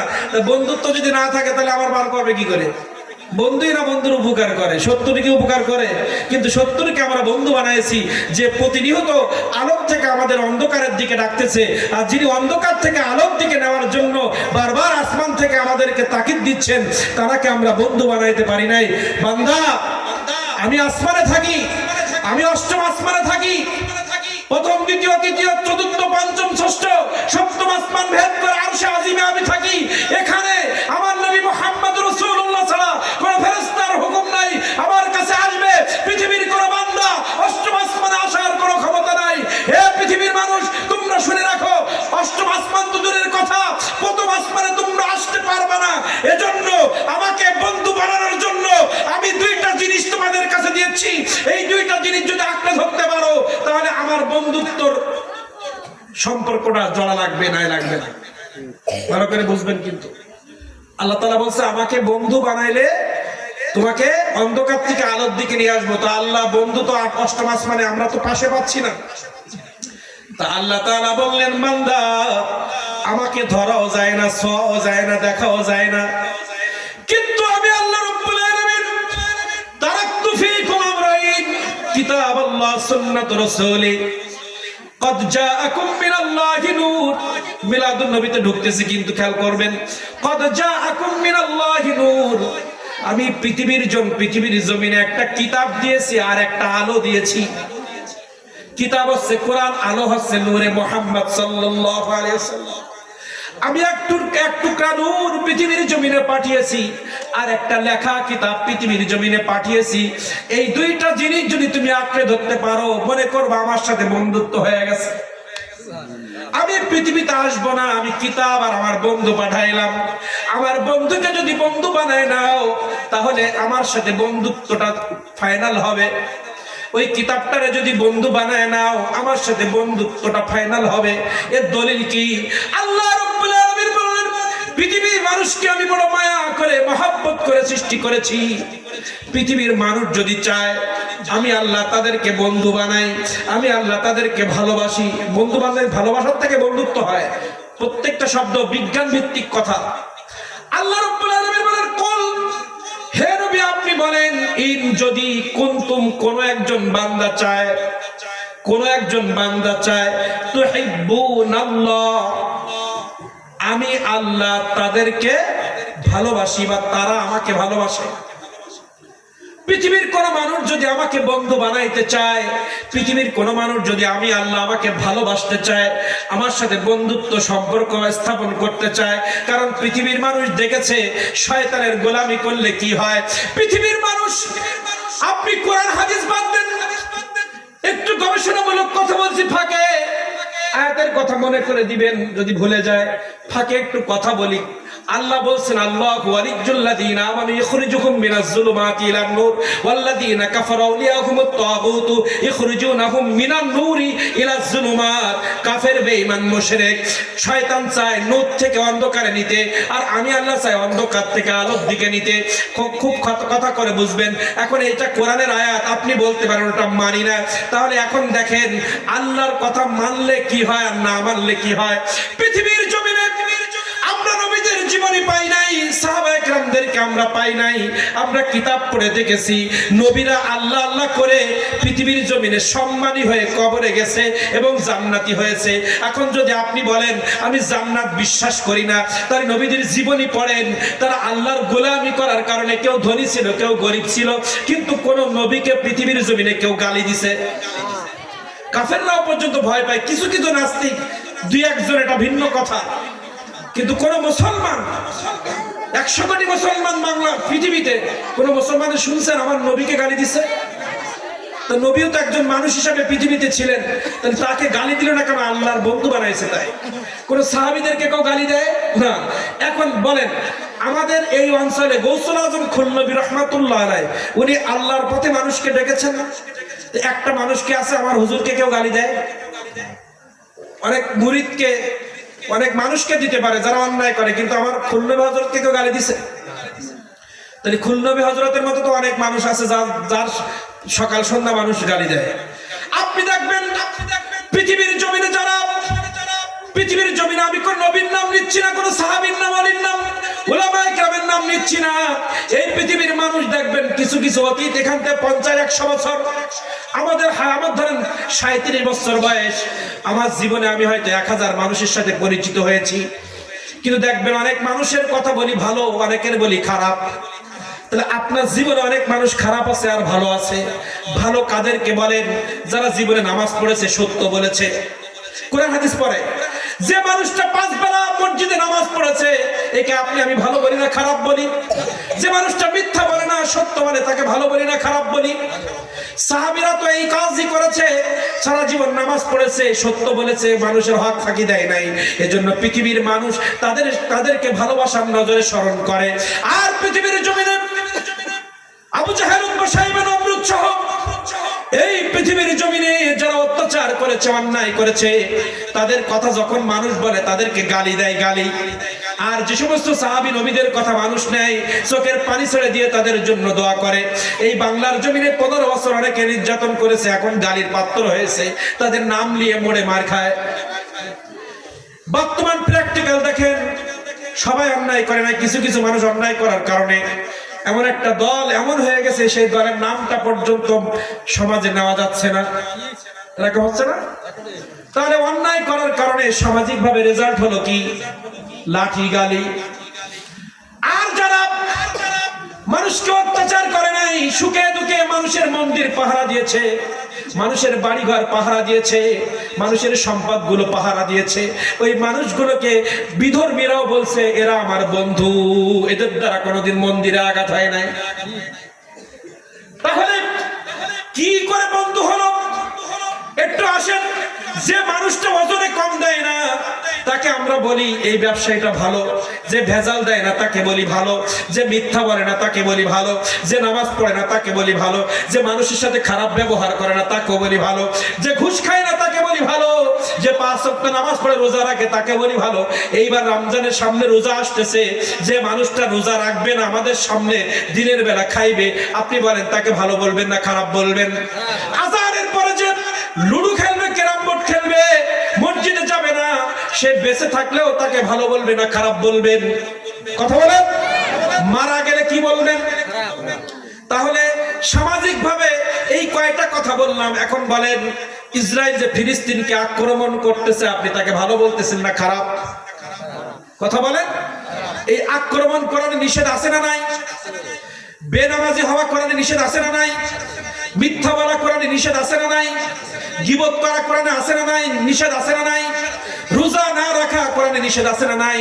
তাহলে যে কাজগুলো কোরআনই বললো এটা করো না, এটা করলে দুনিয়ায় বা তুমি লাঞ্ছিত হবা আর পরকালে জান্নাত থেকে বঞ্চিত হবা, ওই কোরআনের বলা কথাগুলো যেগুলো নিষেধ করেছেন আল্লাহ, এইগুলোর মাধ্যমে দুনিয়ার মানুষ দুনিয়ায় লাঞ্ছিত হয় গালিগালাজ শুনে, আর কোরআন মাজিদে যেগুলো আদেশ করেছেন এইগুলো মানার মাধ্যমে দুনিয়ায় মানুষ সম্মানিত হয়। কোরআনে যে কথাগুলো বলতেছে এগুলো যারা মানে তাদেরকে দুনিয়ার মানুষ সম্মান করতেছে, আর কোরআনে যেটা নিষেধ করেছে সে মুসলিম হোক আর অমুসলিম হোক, কোরআনের নিষেধের কাজগুলো যে করছে পৃথিবীর মানুষ তাকে গালি দিচ্ছে। তাহলে এখানে বোঝা যায় বন্ধু কোরআনকে বানাইতে হবে, বন্ধু আল্লাহকে বানাইতে হবে, বন্ধু রসুলকে বানাইতে হবে। রসুল কোরআনের বাইরে যারাই চলবে তাদেরকে কখনোই বন্ধু বানানো যাবে না, যাবে না, যাবে না। ঠিক না? বন্ধু বানানো যাবে না। এবার আসেন, আল্লাহ তাআলা বললেন মানুষ পৃথিবী গবেষণা করে দেখেছে আমি ছাড়া তাদের কোনো বন্ধু নাই। তারা পৃথিবী গবেষণা করে দেখেছে আল্লাহর বিধান মানা ছাড়া দুনিয়ায় শান্তি নাই। আল্লাহর বিধান কি বলছে? হে আমার নারী সমাজ, 13 বছর বয়স থেকে তোমার মাথায় কাপড় উঠে যাবে, তোমার চুলটা কেউ দেখবে না, তোমার সৌন্দর্যটা কেউ দেখবে না। এটা কে বলেছেন? এখন যদি আমার কোনো মেয়ে, আমার কোনো বোন, আমার কোনো স্ত্রী পর্দা করে রাস্তা দিয়ে হেঁটে যায়, রাস্তার 2 সাইডের মানুষ কি বলে? একটা ভদ্র মেয়ে, একটা ভদ্র বোন যাচ্ছে, অমুকের স্ত্রীটা খুব ভালো পর্দা করে যাচ্ছে। এটা কোরআনের কথা, আর কোরআনে বলেছে বেপর্দা করে না। এখন আমার কোন মেয়ে, আমার কোন বোন অন্যের কোন স্ত্রী যদি মাথায় শ্যাম্পু করে, ঠোঁটে সুন্দর লিপস্টিক দিয়ে, মুখের মধ্যে আলট্রাসোনো মেখে, বুকের মধ্যে কাপড় নাই, রাস্তা দিয়ে যখন হেঁটে যায়, আপনি বলেন, এখানে যারা আছেন তারাই বলেন, আপনি তাকে ভদ্র মেয়ে বলবেন না অভদ্র বলবেন? তাহলে আল্লাহর কোরআন গবেষণা করে একটা পায়ে এভাবে 1000 কথা বলতে পারবো। আল্লাহর কোরআন বলছে তুমি ঢাকো তাহলে সম্মান দুনিয়ায় পাবা, পরকালে জান্নাত পাইবা। তাহলে পর্দা না করার কারণে দুনিয়ায় গালি পেলাম, পরকালে জাহান্নাম আছে। একটা মানুষ যখন সুদ খায় তাকে দেখা হলে আমরা সালাম দিচ্ছি ঠিকই, কিন্তু তার পিছনে কিন্তু আমি বলছি ওটা সুদখোর, ওর নামাজ কবুল হবে না, বলি না? তাহলে সুদ খেতে নিষেধ করেছেন কে? তাহলে কোরআন মাজিদ মানলে যে সুদ খায় না, হালাল ব্যবসা করে। সমাজের মধ্যে অনেকের পোল্ট্রির ব্যবসা আছে, ধানের ব্যবসা আছে, নিজের শ্রম দিয়ে ব্যবসা করছে, আমরা বলি অমুক ব্যক্তিটা খুব ভালো ব্যবসায়ী। কিন্তু আরেকজন একই মানুষ, তারও কোটি কোটি টাকা, আরেকজনের কোটি কোটি টাকা। একজনের 1 কোটি টাকার মধ্যে সুদের গন্ধ, আরেকজন 1 কোটি টাকার মধ্যে শ্রমের গন্ধ। শ্রমের মাধ্যমে কোটি টাকা বানানো এটা আল্লাহর আদেশ, আর শ্রমবিহীন সুদের মাধ্যমে কোটি কোটি টাকা এটা আল্লাহর নিষেধ। এখন বলেন, কোরআন বলছে সুদের মাধ্যমে কোটি কোটি টাকা উপার্জন করো না, দুনিয়ার মধ্যে তুমি গালির পাত্র হবে, আর মারা যাওয়ার পরে তুমি জাহান্নামী হবে। এখন বলেন সুদখোরকে আমরা গালি দেই কি দেই না? এই সমাজের মধ্যে যারা অন্যায় করে মানুষের উপরে জুলুম করে, আল্লাহ রাসূল বলেছেন, আল্লাহ রাব্বুল আলামিন বলেছেন, তিন শ্রেণীর ব্যক্তিকে ক্ষমা করা হবে না। যে ব্যক্তিটা জুলুম করে, শিরিক করে, আর অন্যের সম্পদ অন্যায় করে ফাঁকি দেয়। তাহলে বলেন, আল্লাহ বললেন আমি এদেরকে কিয়ামতের মাঠে ক্ষমা করব না। ওটা তো পরজগতে, ওটার কথা বাদ দেন।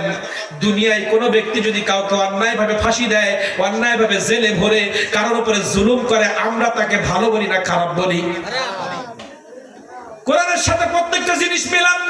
কেন আল্লাহ বলেন আমি আমাকে বন্ধু বানালে তুমি জান্নাত পাবা, আমাকে বন্ধু বানালে অন্ধকার থেকে আলোর দিকে কেন আসবা? একটু নিজের বিবেকটাকে চিন্তা করেন। আলোটা হচ্ছে নবী কোরআন, আর অন্ধকার হচ্ছে ইবলিস এবং তার সঙ্গভঙ্গ।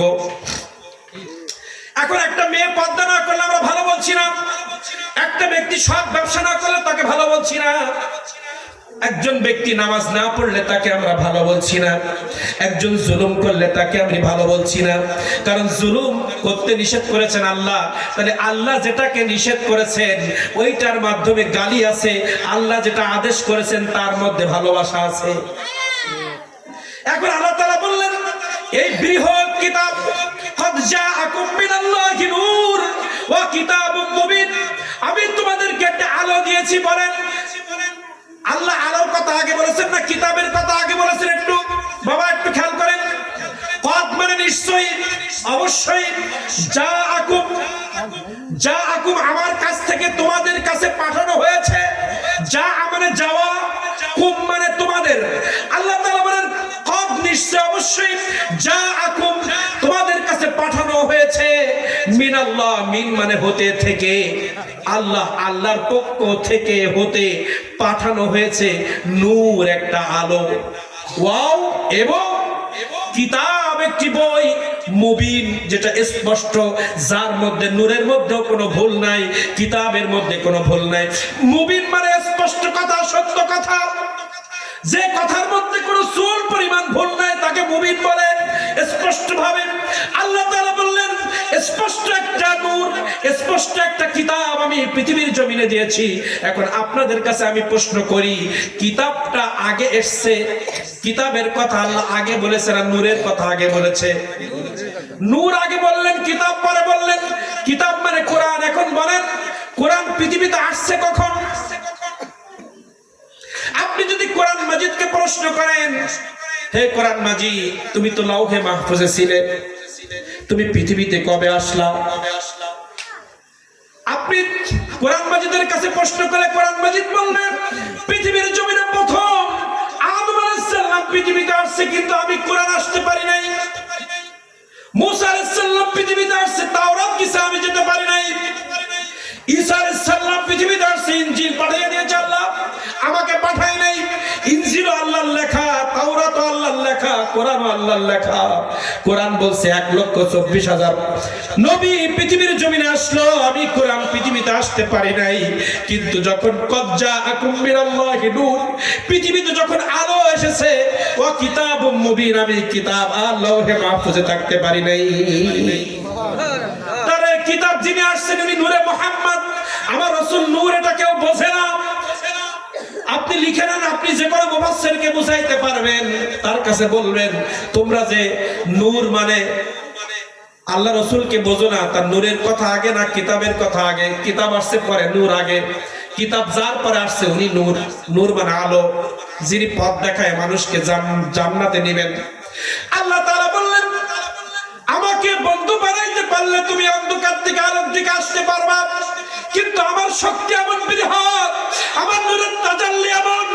তোমরা একটু কিতাব পড়ে দেখো, মুসা বলেছিল আমাকে রব্বি আরনি, হে আমার রব তুমি আমাকে দেখা দাও। তুমি তো মুসার মতো নাও। আজকে মানার পাড়িয়ার জমিনে এখানে আমরা যারা বসে আছি, কেউ কি বলতে পারবেন একটা লাঠি যদি আমি জমিনে ছাড়ি সাপ হবে? আমি একটা লাঠি কোন সাগরের কিনারায় ধরলে রাস্তা হবে? হবে না। তাহলে আমার থেকে মুসা আলাইহিস সালামের পাওয়ার ছিল।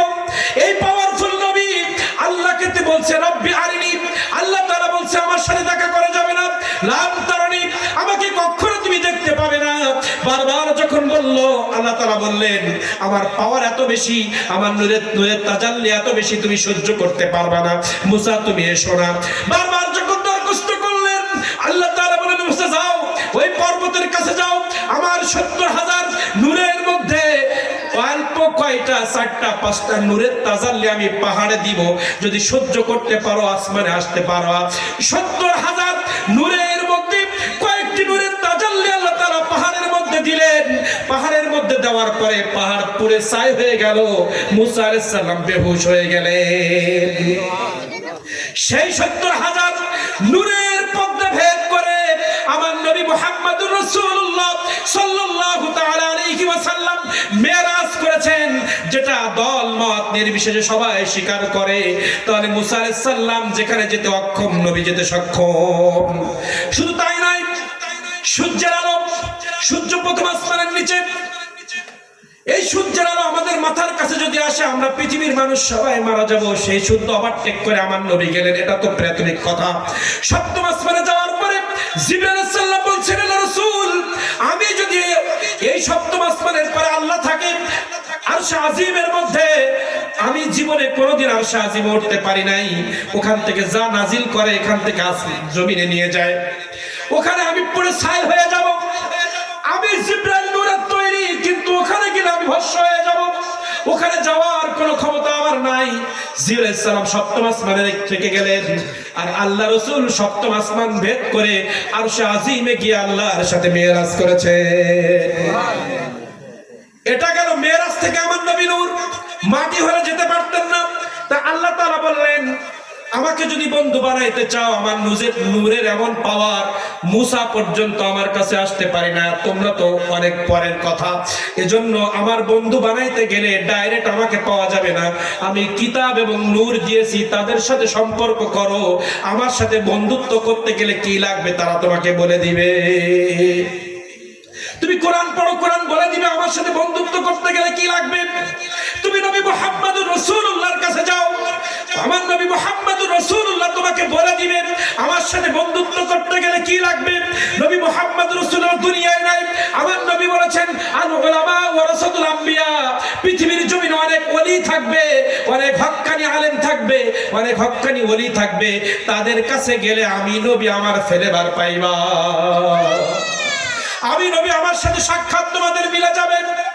তাহলে আল্লাহকে বন্ধু বানাইতে গেলে আল্লাহ তাআলা বলেন কুল, হে নবী বলেন ইন যদি তুহিব্বুনতুম, তারা চাই তুহিব্বুনাল্লাহ, তারা যদি আমাকে ভালোবাসতে চায়, তারা যদি আমাকে বন্ধু বানাইতে চায়, ফাত্তাবিউনি, আপনি নবী আপনাকে মেনে নিবে, আপনার কাছে নাজিল করা কোরআন মেনে নিবে। তারা আপনাকে আর কোরআনকে যদি মেনে নিতে পারে, ফাত্তাবিউনি মানে নবীর ইত্তেবা করা। নবীর ইত্তেবার মধ্যে কোরআন আছে, নবীর সুন্নাহ আছে। নবীর সুন্নাহ এবং কোরআন ফাত্তাবিউনির মাধ্যমে যদি কেউ মেনে নিতে পারে, ইউহিব্বুকুমুল্লাহ, তার মানে আল্লাহ বলেন আমি তাকে ভালোবাসবো, মানে বন্ধুত্ব শুরু হয়ে গেছে। বন্ধুত্ব করতে গেলে দুইজনের ভালোবাসা সমান লাগে। একটু বুঝবেন কেন আল্লাহর সাথে আমাদের ভালোবাসা হচ্ছে না। আল্লাহ তাআলা বললেন যদি তোমরা, আমি হে নবী আপনি ওদেরকে বলেন, আমার বান্দাদেরকে বলেন, তারা যদি আমাকে ভালোবাসতে চায়, মানে আমার সাথে বন্ধুত্ব দরখাস্ত করতে চায়, আমার সাথে বন্ধুত্ব করার ইচ্ছা পোষণ যদি তারা করে, ফাত্তাবিউনি, আপনি নবী আপনার ইত্তেবা করলে আমি তাদেরকে অ্যাকসেপ্ট করব। বন্ধুত্ব করতে গেলে দুইজনের সঙ্গে, একটা মেয়ের সাথে বন্ধুত্ব করবেন, মেয়ে আপনাকে চায় না, আপনি বারবার পাছায় পিছনে ঘুরলে কি হবে? একটা মেয়ে বলতেছে আমি তোমার পছন্দ করি না, কিন্তু আমি আটার মতো লেগে আছি, হবে? ওরেও ওখান থেকেও তো আমাকে একটা রেজাল্ট আসতে হবে। আমি আমার সঙ্গে বন্ধুত্ব করবো, আমি যখন দেখা হয় সালাম দিচ্ছি, চা খাওয়াচ্ছি, কিন্তু ওনার মনের মধ্যে আমি নেই, তাহলে সারাদিন ঘুরলে কাজ হবে? তার মানে আমি যোগ্য না ওনার বন্ধু হওয়া। মানে ওনার বন্ধুত্ব হতে গেলে ওনার চাওয়া পাওয়াটাকে আমাকে পিওরিটি দিতে হবে। আমার স্ত্রী চাচ্ছে আমার স্বামী আমাকে একটু সময় দিক, কিন্তু স্ত্রীর সাথে গল্প করে না, সময় দেয় না, তাহলে স্ত্রীকে আস্তে আস্তে পিছনে চলে যাবে না? বলেন, আপনি বন্ধু বান্ধবে যদি লাখ লাখ টাকা খরচ করতেছেন, আপনার স্ত্রী অসুস্থ, তাকে একবারও ডাক্তার বাড়ি নিচ্ছেন না, বলেন আপনার স্ত্রীর মধ্যে আপনার প্রতি শ্রদ্ধা থাকবে কি থাকবে না? থাকবে না। আপনি আমার সন্তান আছে, আমি এখন বৃদ্ধ, আমি অসুস্থ, আমার সন্তানকে অনেক কষ্ট করে মানুষ করেছি, বলছি বাবা তুমি আমার অমুক ভাই, তোমার অনেক টাকা আছে, তুমি আমার ওই অমুক পোতাকে বা অমুক ভাইয়ের সন্তান খুব গরিব, তাকে 5,000 টাকা দাও। বাবার মনে চাইছে, আমি যদি না দিই বাবার মনে কষ্ট লাগবে কিনা, সন্তান বাবার মধ্যে বন্ধুত্বর ফাটল ধরবে কিনা, বাবা অসুস্থ, আমি যদি চিকিৎসা না করি, ক্ষুধার্ত যদি খাওয়া দাওয়া না দেই, বাবা সন্তানের মধ্যে বন্ধুত্বর ফাটল ধরবে কিনা, ধরবে। তা আল্লাহ তাআলা বলছেন, বান্দা তুমি আমার সাথে বন্ধুত্ব করার খুব ইচ্ছা পোষণ করতেছো, আমার নবীকে গ্রহণ করো, তাহলে আমি তোমার সাথে বন্ধুত্ব করব। কিন্তু আমরা বন্ধুত্ব করতে চাচ্ছি কিন্তু নবীকে ধরতে পারছি। বন্ধুত্ব এখন যদি আমি আপনাদের কাছে প্রশ্ন করি যে আপনারা কি আল্লাহর সাথে বন্ধুত্ব করবেন, কেউ বলবে না যে না। সবাই এক বাক্যে বলবো কি, আল্লাহকে আমরা বন্ধু বানাবো। কিন্তু আল্লাহ তাআলা বলছেন, আমার সাথে বন্ধুত্ব করতে গেলে ফাত্তাবিউনি, আমার নবীর ইত্তেবা করো, ইউহিব্বুকুমুল্লাহ, আমি তোমাকে ভালোবাসবো। মানে আল্লাহ তাআলা ও রাসূলকে বলতেছেন, তারা যদি আমাকে ভালোবাসতে চায়, আপনার অনুসরণ করলে আমি ভালোবাসবো। তাহলে আমাদের ভালোবাসা প্রকাশ দেখাতে হবে নবীর মাধ্যমে। যদি নবীর মাধ্যমে আমাদের ভালোবাসাটা দেখাইতে পারি, তাহলে আল্লাহ বলছে আমিও ভালোবাসবো। মানে গ্রহণ হয়ে গেল, বন্ধুত্ব জোড়া লেগে গেছে। দেখা যাচ্ছে আমরা মিলাদুন নবী করতেছি, খাওয়া দাওয়া দিয়ে মোটামুটি 90% আল্লাহরে খুশি করে ফেলাইছি, আর 10% নামাজ কালাম নেই, মিথ্যা কথা বলি। এজন্য বন্ধুত্বটা গাঢ় হচ্ছে না, এজন্য আল্লাহর পক্ষ থেকে আমরা নিয়ামত পাচ্ছি না। বন্ধুত্ব গাঢ় হলে তো আমার জন্য দেবে। আমি যদি ওরা খুশি করতে পারি, আমি যখন ডাকবো তখন আসবে। আমি বিপদে পড়ে 10,000 টাকা পাঠাই দেবে যে হুজুরি চিকিৎসা হোক। তা আল্লাহ তাআলা বলছে বন্ধুত্ব তো গাঢ় হয়নি, শুধু চালি হবে। রোগ কি এমনি হচ্ছে? আমি বলছি গলা পর্যন্ত খেই না, পেটটা 3-4 ভাগ করো, একটু খালি রাখো। আমি বলছি না, আল্লাহ বলতে আমার সাথে বন্ধুত্ব করতে গেলে পেট খালি রাখতে হবে, তাহলে ডায়াবেটিস প্রেশার থেকে আমি বাঁচাবো তোমার, আমি বড় ডাক্তার। কিন্তু আল্লাহর কথা বাদ দিয়ে জন্মের খাওয়া খাই প্রেশার ডায়াবেটিস স্ট্রোক করে মরে যাচ্ছে, কারণ বন্ধুত্ব নেই। এদের ডাক্তার বাড়ি যেতে হচ্ছে। আমরা ডাক্তারকে বন্ধু বানাইছি, আল্লাহ বলছে আমাকে বন্ধু বানাও, তোমার মুখে দাড়ি রেখে দাও। আমার বন্ধুত্ব করতে গেলে আমার নবীর ইত্তেবা বলছে দাড়ি রাখো, যৌবন ঠিক থাকবে, চেহারা সেবে ভালো লাগবে। কিন্তু আমরা এটার মাধ্যমে আল্লাহকে খুশি করতেছি না। তুমি আমার নবীর মাধ্যমে তো খুশি করতে হবে। নবী যা বলেছে তাই করো, মা আতাকুম রাসূলু ফাখুযু ওয়া মা নাহাকুম আনহু ফান্তাহু। আমার নবী যেটা বলেছেন সেটা করো, যেটা নিষেধ করেছেন সেটা থেকে বিরত থাকো। বন্ধুত্ব এমনি হবে। এজন্য বন্ধুত্ব করার সূত্র কি বুঝতে পেরেছি আমরা? যদি একটু হ্যাঁ বলে তো এক্ষুনি শেষ কর, না বললে আরো কিছু বোঝাতে হবে। ঘুমেশ টিভি তাড়াতাড়ি বলি হ্যাঁ যদি প্রশ্ন করি বন্ধুত্বের করা উদাহরণ দেন, বন্ধুত্বের করা উদাহরণ দেন, কেউ কিন্তু দিতে পারবে না। যাও, আল্লাহর কাছে আমরা আজকে প্রাণ খুলে দোয়া করব, আল্লাহর সাথে বন্ধুত্ব করার জন্য যা যা লাগে আল্লাহ তাআলা আমাদের জন্য করায় নাই, কারণ আমরা চাইলেও পারবো না। বলেন, আল্লাহ যদি সহযোগিতা না করে, আমরা আজকে মোনাজাতের মাধ্যমে চাইবো, আল্লাহ তোমার সাথে আমাদের বন্ধুত্ব করো। তোমার সাথে বন্ধুত্ব করবো না তো করবো কার? তুমিও জীবন দিচ্ছ, তুমিও মারতেছো। মায়ের গর্ভের মধ্যে কোনো ডাক্তার আমাকে বাঁচাইতে পারলো না। আমি আমার সন্তানকে দেখেছি, আমার মায়ের গর্ভে থাকার কথা তো আমার মনে নাই, কিন্তু আমার স্ত্রীকে দিয়ে আমি বুঝতে পেরেছি যে আমার ছোটবেলায় তুমি কিভাবে লালন করেছো। আমার স্ত্রী আর আমার মিলনের মাধ্যমে, এক ফোঁটা পানির মাধ্যমে আমার স্ত্রীর গর্ভের মধ্যে তুমি আমাকে যে সন্তানটাকে দিয়েছো, এই সন্তান প্রথম 40 দিনে রক্ত থেকে মাংস, তারপরে মাংস থেকে হাড্ডি, হাড্ডির পরে রুহ দিয়েছো। ওই চাঁদ পেটের মধ্যে বাইরে আসতে পারে না। পেটের মধ্যে তো ডাক্তার আমার সন্তানকে খাওয়ায় নাই, পেটের মধ্যে অবশ্যই তুমি আমার সন্তানকে খাওয়াইছো। এটা আমি ছোটবেলায় বুঝতে পারি নাই, কিন্তু আমার সন্তান দিয়ে আমি বুঝতে পেরেছি আমার মা আমার জন্য কেমন কষ্ট করেছে। আমার সন্তানকে মানুষ করতে গিয়ে আমি এখন বুঝতে পেরেছি আমার জন্য আমার বাবা মা ছোটবেলায় কি কষ্ট করেছে। এই কষ্ট তোমার রহম ছাড়া হয় না। যে বাচ্চাটা বাপ মা রান্না করতেছে, বাবা বিলে গিয়েছে, উঠানে ঘোরাঘুরি করতেছে, একটা সাপ এসে আমার সন্তানটাকে যদি দংশন করতো, বিষের যন্ত্রণা আমার সন্তান মারা যাইতো, ওই সন্তানকে ফেরেশতা দিয়ে তুমি ছাড়া পৃথিবীর কেউ বাস পাহারা দেয় নাই। এটা আমি বুঝতে পেরেছি। সব কিছু মিলে আমি দেখলাম তুমি ছাড়া আমাদের বন্ধু কেউ নাই, এজন্য তোমার সাথে আমার বন্ধুত্ব করার ইচ্ছা বড়। আর আল্লাহ বলছেন আমার সাথে বন্ধুত্বটা অ্যাকসেপ্ট হবে, গ্রহণ হবে তখন যখন আমার নবীকে তুমি বন্ধু বানাইবা।